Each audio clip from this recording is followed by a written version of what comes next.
بسم الله الرحمن الرحیم شروع اللہ کے نام سے جو بڑا مہربان نہایت رحم والا ہے۔ الحمد لله رب العالمين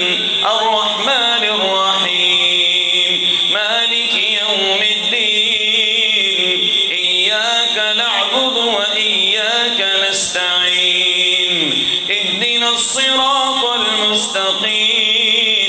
صراط الذين أنعمت عليهم غير المغضوب عليهم ولا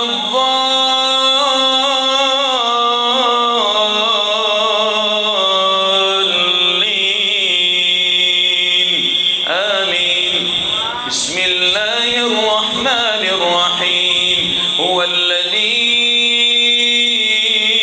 أنزل عليك الكتاب منه آيات محكمات هن أم الكتاب وأخر متشابهات فأما الذين في قلوبهم زيغ فيتبعون ما تشابه منه ابتغاء الفتنة وابتغاء تأويله وما يعلم تأويله إلا الله فالراسخون في العلم يقولون آمنا به كل من عند ربنا وما يذكر إلا أولو الألباب